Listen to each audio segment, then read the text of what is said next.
President Donald Trump has signed an executive order that would start the process to shut down the Department of Education.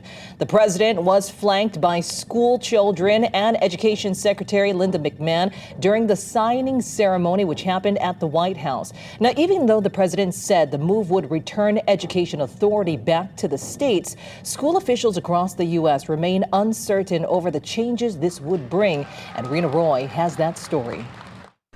President Trump signing yet another executive order today, this one directing his education secretary to dismantle the Department of Education. We're going to be returning education very simply back to the states where it belongs. The administration arguing U.S. schools are failing, but the Department of Education does not administer curriculum, create lessons, or set requirements for enrollment and graduation. Critics arguing this move will gut public education funding and hurt millions of low-income students and those with disabilities. What we find is when we give block grants to states, a lot of times that hurts students in need, that hurts brown and black children, and that gives states an opportunity to leave students out. But the White House saying the department will not totally shut down. When it comes to student loans and Pell Grants, those will still be run out of the Department of Education, but we don't need to be spending more than $3 trillion over the course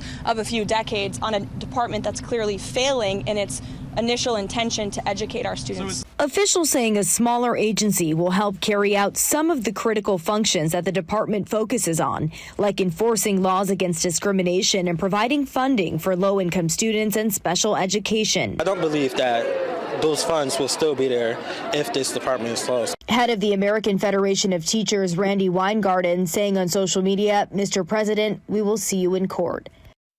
A group of Democratic senators has written a letter to Education Secretary Linda McMahon, urging her to reinstate those former employees, warning if not, student loan borrowers will suffer dire consequences.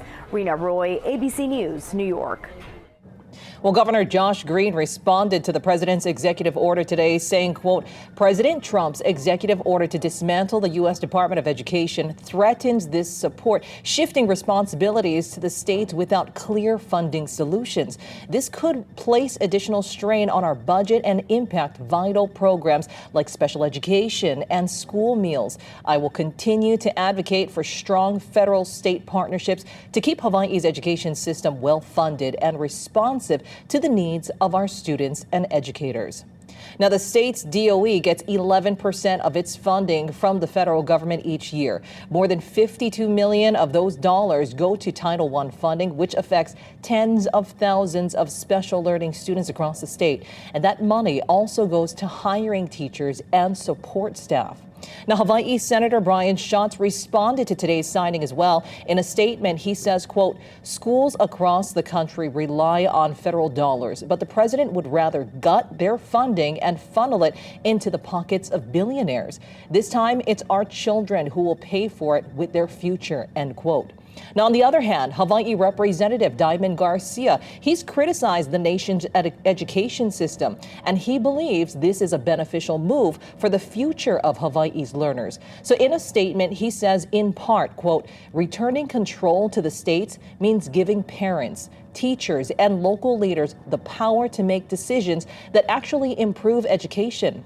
Hawaii deserves the freedom to shape a system that works for our unique community.